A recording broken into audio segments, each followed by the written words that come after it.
Halo, Sobat Mistis dimanapun Anda berada. Kembali lagi di channel kami. Tempatnya mengupas tuntas misteri-misteri yang ada di sekitar kita. Sebelum kita mulai, ayo dukung terus channel ini dengan tekan tombol like, komen, dan subscribe ya. Jangan lupa juga aktifkan lonceng notifikasinya biar enggak ketinggalan konten-konten menarik dari kami.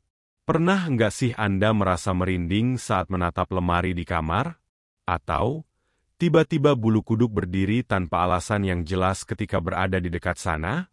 Konon, menurut kepercayaan yang beredar di masyarakat kita, lemari ternyata jadi salah satu tempat favorit makhluk halus untuk bersinggah. Nah, di primbon kuno yang kami pelajari, ada 5 jenis makhluk halus yang paling sering kedapatan nongkrong di atas lemari. Siapa saja mereka? Simak terus video ini sampai selesai. 1. Kuntilanak. Sosok penunggu lemari dengan pesona melati yang menghantui. Kuntilanak. Nama yang tidak asing lagi di telinga masyarakat Indonesia. Sosoknya yang ikonik sering digambarkan sebagai perempuan berambut panjang, berpakaian putih lusuh, dan terbang melayang sambil tertawa melengking. Namun, di balik gambaran umum tersebut, ada satu mitos yang jarang diketahui. Kuntilanak sering memilih lemari sebagai tempat bersemayam. Primbon kuno menyebutkan bahwa lemari, terutama yang terbuat dari kayu jati tua dan jarang dibuka, memiliki energi pasif yang disukai oleh kuntilanak. Energi ini tercipta dari keheningan dan gelapnya ruang di dalam rumah, menjadikannya pintu gerbang yang ideal bagi mereka untuk masuk dan keluar dari dimensi lain. Menurut primbon Jawa, kuntilanak adalah arwah perempuan yang meninggal saat melahirkan atau mengalami kematian yang tidak wajar. Kematian yang tragis ini meninggalkan jejak energi kesedihan dan dendam yang sangat kuat. Energi inilah yang membuat mereka tertarik pada tempat-tempat yang sunyi dan jarang disentuh, seperti bagian atas lemari yang seringkali menjadi tempat menaruh barang-barang lama. Konon, kuntilanak yang bersemayam di atas lemari tidak selalu bertujuan jahat. Mereka bisa saja hanya ingin menenangkan diri atau mencari tempat perlindungan dari dunia luar. Namun, kehadiran mereka tetap dapat mengganggu ketenangan penghuni rumah. Ciri-ciri kehadiran kuntilanak di atas lemari bisa dikenali dari beberapa tanda. Pertama, aroma melati atau kamboja yang tiba-tiba tercium sangat kuat. Meskipun bunga-bunga ini memiliki wangi yang harum, saat tercium di tempat yang tidak semestinya, aroma tersebut bisa menjadi pertanda bahaya. Kedua, terdengarnya suara tangisan atau tawa yang lirih. Suara ini seringkali terdengar samar, seolah berasal dari jauh, namun sebenarnya berada sangat dekat dengan kita. Suara ini bisa membuat bulu kuduk berdiri dan menciptakan rasa takut yang mencekam. Ketiga, adanya pergerakan barang yang tidak wajar. Meskipun pocong lebih sering dikaitkan dengan pergerakan benda, kuntilanak juga bisa menggeser barang-barang kecil di atas lemari untuk menarik perhatian atau sekadar bermain-main. Dalam beberapa kepercayaan, kuntilanak di atas lemari juga dianggap sebagai penjaga yang tidak disadari. Mereka mungkin berada di sana untuk mengawasi dan melindungi rumah dari entitas gaib lain yang lebih jahat. Namun, mereka juga bisa menjadi sangat reaktif jika merasa diganggu. Oleh karena itu, primbon menyarankan agar kita tidak menaruh benda-benda tajam atau barang-barang peninggalan orang yang sudah meninggal di atas lemari, karena hal-hal tersebut dapat menarik kuntilanak dan membuatnya semakin betah di sana. Untuk mengusir kuntilanak, ritual-ritual tertentu seperti membacakan doa-doa khusus, menyalakan wewangian dari kayu cendana, atau meletakkan bawang putih di sekitar lemari seringkali dilakukan. Namun, yang paling penting adalah menjaga kebersihan dan energi positif di dalam rumah. Kehadiran aura kebahagiaan dan kehangatan dalam keluarga dipercaya dapat membuat makhluk-makhluk ini merasa tidak nyaman dan pergi dengan sendirinya.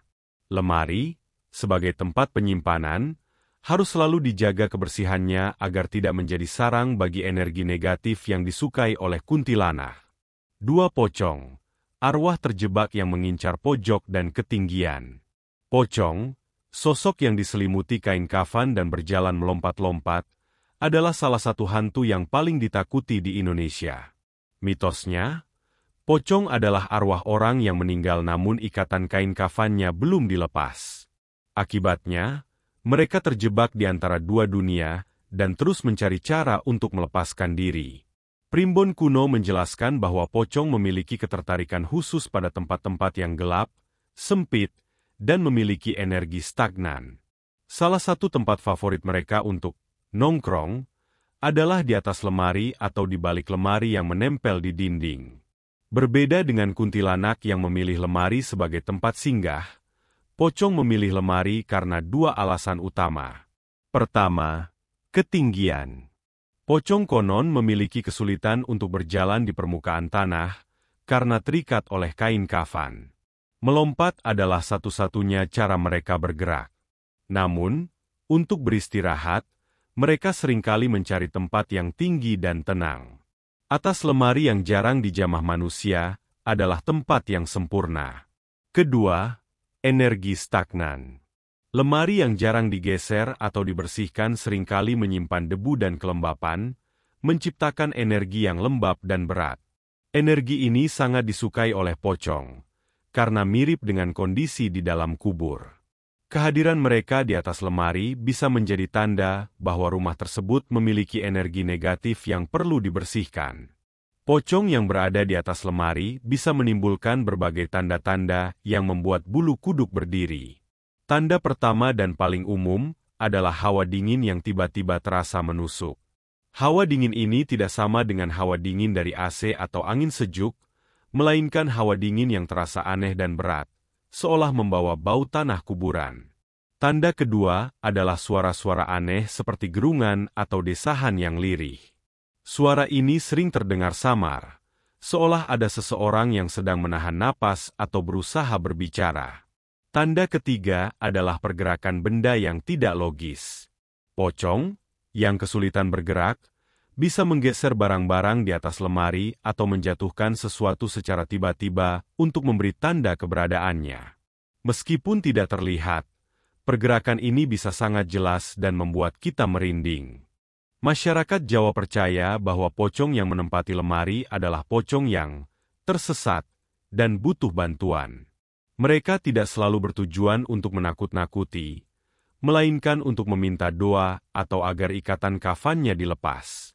Oleh karena itu, Primbon seringkali menyarankan agar kita tidak panik jika merasakan kehadiran mereka. Cara terbaik untuk menangani pocong adalah dengan membacakan doa-doa, terutama doa-doa untuk arwah orang yang sudah meninggal. Selain itu, membersihkan lemari secara rutin dan menata ulang isinya juga dipercaya dapat mengusir energi negatif yang menarik pocong. Mitos lain juga menyebutkan bahwa meletakkan cermin di atas lemari dapat membuat pocong takut dan pergi, karena mereka tidak suka melihat bayangan mereka sendiri. Secara spiritual, kehadiran pocong di lemari bisa menjadi pengingat bagi kita untuk selalu mendoakan orang-orang yang telah meninggal dan menjaga kebersihan rumah, agar tidak menjadi sarang bagi energi yang tidak diinginkan. 3. Gendruwo, penunggu pohon besar yang gemar duduk di ketinggian rumah. Gendruwo, atau sering juga disebut genderuwo, adalah salah satu makhluk halus yang paling dikenal dalam mitologi Jawa. Sosoknya digambarkan sebagai manusia kera bertubuh besar, berbulu lebat, dan memiliki aura yang gelap serta menakutkan. Meskipun habitat aslinya adalah di pohon-pohon besar, gua, atau sudut-sudut sepi di alam terbuka, genderuwo juga dikenal sering menampakkan diri di lingkungan manusia, bahkan di dalam rumah. Menurut Primbon, genderuwo memiliki kegemaran untuk mencari tempat tinggi untuk berdiam diri, dan salah satu tempat favoritnya adalah atap rumah atau di atas lemari yang menjulang tinggi. Genderuwo tidak datang tanpa alasan. Mereka tertarik pada energi negatif yang dipancarkan oleh manusia, seperti amarah, kesedihan mendalam, atau bahkan nafsu yang tak terkontrol. Lemari, yang seringkali menjadi tempat menyimpan barang-barang yang memicu kenangan buruk atau pakaian-pakaian yang jarang digunakan, bisa menjadi magnet bagi mereka. Primbon menyebutkan bahwa genderuwo yang bersemayam di atas lemari bisa jadi sedang mengawasi atau mencari kesempatan untuk berinteraksi dengan manusia. Interaksi ini tidak selalu berbahaya, tapi seringkali bersifat mengganggu. Mereka dikenal suka menggoda manusia dengan meniru suara orang terdekat, menyembunyikan barang, atau menciptakan suara-suara gaduh. Ciri-ciri kehadiran genderuwo di atas lemari sangat khas. Pertama, aroma sangit atau bau gosong yang tiba-tiba tercium. Aroma ini berbeda dengan bau terbakar biasa, melainkan bau yang aneh, seperti campuran bau kemenyan dan gosong yang pekat. Bau ini seringkali datang dan pergi tanpa sumber yang jelas. Kedua, suara tawa menggelegar atau suara berat yang bergema di dalam ruangan. Genderuwo dikenal memiliki suara yang khas dan menyeramkan. Suara ini bisa membuat jantung berdebar kencang dan menciptakan suasana mencekam di dalam rumah. Ketiga, adanya bayangan hitam yang besar dan buram yang bergerak di sekitar lemari. Meskipun sosoknya tidak terlihat jelas, bayangan ini dapat membuat kita merasa ada sesuatu yang sedang mengawasi dari atas. Dalam beberapa kepercayaan, genderuwo yang berada di atas lemari juga dapat menjadi pertanda bahwa ada anggota keluarga yang sedang berada dalam pengaruh sihir atau energi jahat. Mereka bisa saja menjadi perantara atau penjaga bagi energi-energi tersebut. Untuk mengusir genderuwo, Primbon menyarankan beberapa cara. Salah satunya adalah dengan membersihkan rumah dari sudut-sudut gelap yang jarang dijamah. Selain itu, menaburkan garam kasar di sekitar lemari atau membacakan doa-doa perlindungan juga dipercaya dapat membuat mereka tidak betah. Yang terpenting adalah menjaga keharmonisan keluarga, karena genderuwo sangat tidak menyukai energi positif yang terpancar dari kebahagiaan. Jika keluarga sering bertengkar atau ada yang sedang dilanda kesedihan mendalam, genderuwo akan merasa seperti di rumah sendiri. Oleh karena itu, menjaga pikiran dan hati yang bersih adalah pertahanan terbaik dari makhluk-makhluk ini. 4. Jin Ifrit, sosok penjaga yang bisa menjadi pengganggu di area penyimpanan. Dalam mitologi Islam dan kepercayaan lokal di Indonesia, Jin Ifrit dikenal sebagai salah satu golongan jin yang memiliki kekuatan luar biasa. Mereka memiliki sifat yang sangat cerdas, namun juga bisa sangat usil dan nakal. Jin Ifrit sering digambarkan sebagai jin yang sulit dikendalikan dan memiliki kecenderungan untuk menggoda manusia. Menurut Primbon, Jin Ifrit tidak memiliki tempat tinggal tetap dan bisa bersemayam di mana saja, asalkan tempat itu memiliki energi yang cocok dengan mereka. Salah satu tempat yang sering mereka kunjungi adalah lemari yang jarang disentuh dan penuh dengan barang-barang yang tidak terpakai. Jin Ifrit tertarik pada lemari karena mereka melihatnya sebagai tempat penyimpanan energi. Jika sebuah lemari penuh dengan barang-barang usang, pakaian-pakaian yang sudah tidak terpakai, atau benda-benda dari masa lalu yang menyimpan kenangan kuat, maka lemari tersebut akan memancarkan energi yang stagnan dan menarik bagi mereka. Jin Ifrit bisa memilih lemari sebagai tempat singgah, karena mereka merasa terhibur dengan energi tersebut. Mereka tidak selalu bertujuan untuk menakuti manusia, tapi seringkali melakukan hal-hal yang membuat bingung atau bahkan merugikan, seperti memindahkan barang atau membuat suara-suara aneh. Ciri-ciri kehadiran Jin Ifrit di atas lemari atau di dalam lemari bisa dikenali dari beberapa kejadian. Pertama, hilangnya barang secara misterius. Anda mungkin meletakkan kunci di tempat yang biasa, namun tiba-tiba kunci tersebut hilang dan muncul di tempat lain yang tidak masuk akal. Ini sering dikaitkan dengan ulah usil Jin Ifrit. Kedua, terdengarnya suara-suara aneh dari dalam lemari. Suara ini bisa berupa ketukan, gesekan, atau bahkan suara bisikan yang membuat kita merinding. Ketiga, adanya sensasi tertekan atau berat di dada saat berada di dekat lemari.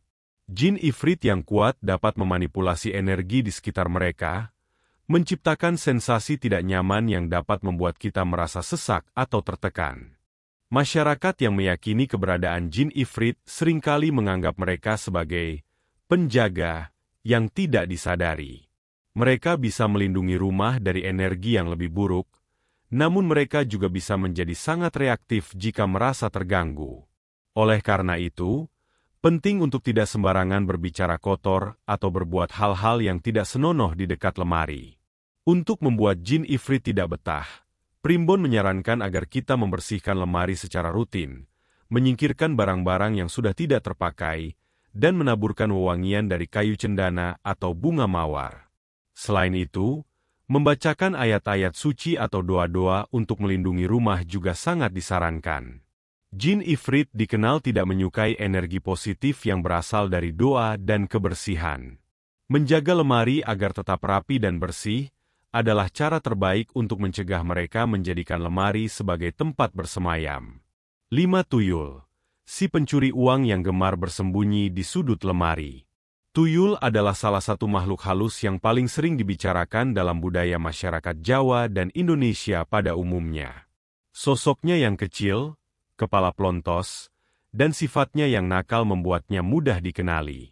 Tuyul sangat terkenal dengan kebiasaannya mencuri uang. Namun di balik itu, ada satu fakta menarik yang sering terlupakan. Tuyul gemar sekali bersembunyi di tempat-tempat yang tidak terjangkau, salah satunya di balik atau di dalam lemari. Primbon kuno menyebutkan bahwa tuyul memiliki sifat layaknya anak kecil. Mereka suka bermain, bersembunyi, dan tertarik pada tempat-tempat yang sunyi serta penuh dengan energi pasif. Lemari, terutama yang penuh dengan tumpukan pakaian atau barang-barang lama, dianggap sebagai tempat persembunyian yang ideal bagi mereka.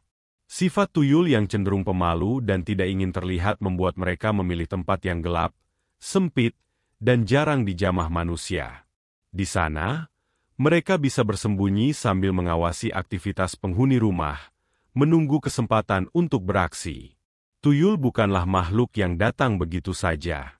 Mereka biasanya dipelihara oleh manusia yang ingin mendapatkan kekayaan secara instan. Pemilik tuyul akan merawat mereka dengan tumbal atau sesaji tertentu, dan sebagai imbalannya, tuyul akan mencuri uang dari rumah-rumah target. Kehadiran tuyul di rumah tidak hanya ditandai dengan hilangnya uang, tetapi juga bisa dirasakan dari beberapa hal lain yang sering dikaitkan dengan mereka. Ciri-ciri keberadaan tuyul di sekitar lemari dapat dikenali dari beberapa tanda berikut. Pertama, hilangnya uang secara misterius. Ini adalah tanda yang paling umum dan jelas. Uang yang hilang biasanya tidak dalam jumlah besar, melainkan lembaran atau kepingan uang receh yang tiba-tiba berkurang. Uang ini bisa saja hilang dari dompet, laci, atau bahkan saku celana yang digantung di dekat lemari. Kedua, terdengarnya suara-suara kecil seperti bisikan atau cekikikan dari dalam lemari. Suara ini seringkali terdengar samar, seolah ada anak kecil yang sedang bermain di sana. Ketiga, adanya jejak-jejak kecil atau bau amis yang tiba-tiba muncul di sekitar lemari. Tuyul konon meninggalkan jejak-jejak yang sangat kecil, seukuran telapak kaki bayi, atau bau amis yang mirip dengan bau tanah basah. Meskipun tuyul memiliki reputasi sebagai pencuri, mereka juga sangat sensitif terhadap hal-hal yang dapat mengganggu pekerjaan mereka. Dalam primbon, ada beberapa cara yang bisa dilakukan untuk mengusir tuyul. Salah satunya adalah dengan meletakkan cermin di dekat lemari. Tuyul konon sangat tidak menyukai bayangannya sendiri. Selain itu, meletakkan bawang putih atau jengkol di tempat penyimpanan uang juga dipercaya dapat menangkal tuyul karena aroma yang kuat dari benda-benda tersebut. Masyarakat juga seringkali memasang wadah berisi beras atau kacang di dekat lemari, karena tuyul dianggap akan sibuk menghitung butiran-butiran tersebut dan melupakan tugasnya. Namun, yang paling penting dari semua itu adalah menjaga rumah agar selalu bersih dan memiliki energi yang positif. Tuyul tidak menyukai energi kebahagiaan dan kebersihan. Menjaga rumah dari kekotoran dan aura negatif adalah cara terbaik untuk mencegah tuyul datang dan menjadikan lemari sebagai tempat persembunyian mereka. Percaya atau tidak, kisah tentang tuyul menjadi pengingat bagi kita untuk tidak mengambil jalan pintas dalam mencari kekayaan, karena di baliknya bisa saja ada perjanjian gaib yang harus dibayar mahal. Nah, itu tadi 5 makhluk halus yang menurut primbon kuno sering berdiam diri di atas lemari. Percaya atau tidak, semua kembali kepada keyakinan masing-masing. Ya, tapi, enggak ada salahnya kan untuk selalu menjaga kebersihan dan berdoa sebelum tidur? Siapa tahu, cara ini bisa jadi pagar gaib untuk melindungi kita dari hal-hal yang tidak kasat mata. Bagaimana pendapat Anda tentang topik ini? Apakah Anda punya pengalaman mistis di sekitar lemari? Ceritakan di kolom komentar. Ya, sampai jumpa di video selanjutnya. Salam mistis.